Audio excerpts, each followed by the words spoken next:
Halo, salam sejahtera untuk kita semua. Bertemu lagi di mata kuliah Teknologi Informasi untuk Produktivitas Kerja. Pada sesi kali ini kita akan sama-sama membahas mengenai cloud computing.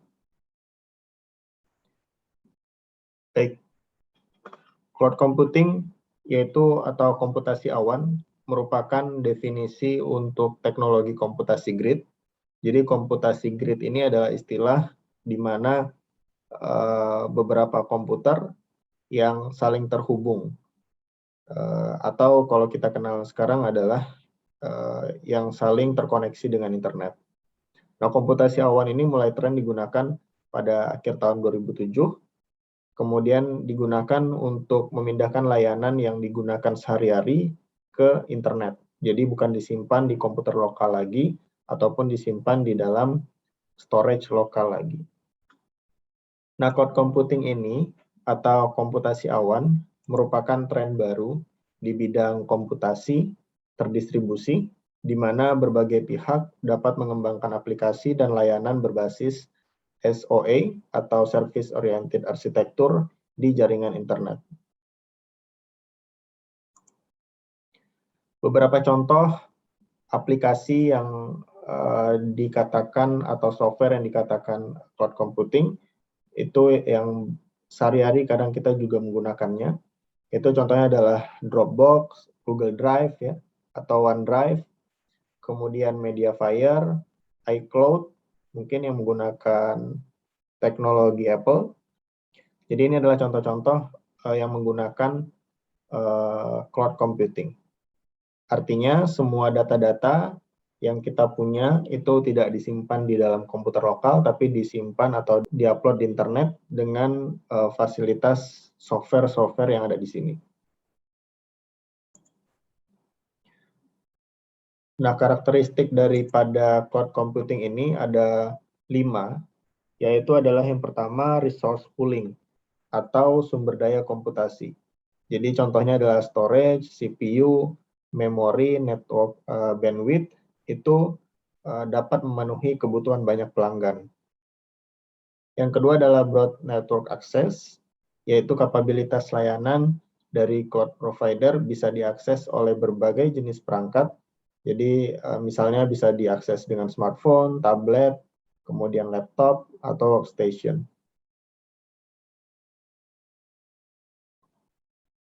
Yang selanjutnya adalah measured service, artinya layanan itu bisa mengakomodasi atau mengoptimasi dan memonitor layanan yang dipakai secara otomatis.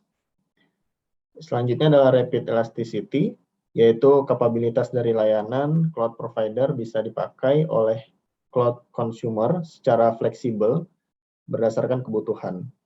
Jadi kita bisa misalnya mengganti ukuran storage sesuai dengan apa yang kita butuhkan gitu. Yang selanjutnya adalah self-service, yaitu konsumer tidak perlu berhubungan secara langsung dengan provider karena sifatnya adalah online atau menggunakan internet. Nah, dari jenis-jenis cloud computing ini sendiri dibagi menjadi 3 kategori atau tingkatan, yaitu yang pertama adalah IaaS atau Infrastructure as a Service, kedua adalah PaaS atau Platform as a Service, dan yang ketiga adalah SaaS atau Software as a Service. Oke, selanjutnya ini kita akan lihat sama-sama beberapa penjelasan mengenai ketiga kategori atau karakteristik tersebut. Yaitu adalah yang pertama, software as a service, adalah layanan dari cloud computing di mana pelanggan dapat menggunakan software atau perangkat lunak yang telah disediakan oleh cloud provider. Jadi ini adalah tingkatannya pemanfaatan software secara online. Jadi kalau kita lihat di sini adalah contoh-contohnya. Kalau dikembangkan oleh Google, itu contohnya adalah spreadsheet, kemudian kalender, ada Google Drive, ya. Ini adalah yang biasa kita gunakan. Kemudian adalah platform as a service. Ini adalah layanan di mana kita bisa membangun aplikasi, upload aplikasi, testing, dan mengatur konfigurasinya. Jadi kalau tadi kita punya software-nya, kalau ini kita adalah membangun aplikasi itu, atau kita punya wadah untuk membangun, mengupload, dan mengatur konfigurasi dari software tersebut. Jadi beberapa yang contoh PaaS ini adalah misalnya OpenShift, kemudian Salesforce, Google App Engine, Amazon Web Service, dan lain-lain. Nah, rekan-rekan bisa coba searching apa ini contoh-contoh daripada platform as a service. Dan yang ketiga adalah infrastruktur as a service. Nah, infrastruktur as a service ini adalah layanan dari cloud computing, di mana kita bisa menyewa infrastruktur IT. Itu contohnya adalah misalnya unit komputernya, atau storage-nya, atau memorinya saja, atau bahkan menyewa network-nya, dan sebagainya.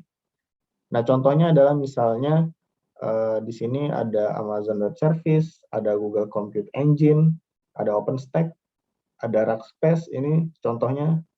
Untuk Rackspace ini sendiri adalah contoh saat kita misalnya ingin menyewa storage ya, karena kita punya data-data yang banyak misalnya. Nah, kita menyewa storage yang disediakan oleh Rackspace tergantung berapa kapasitas penyimpanan yang kita inginkan.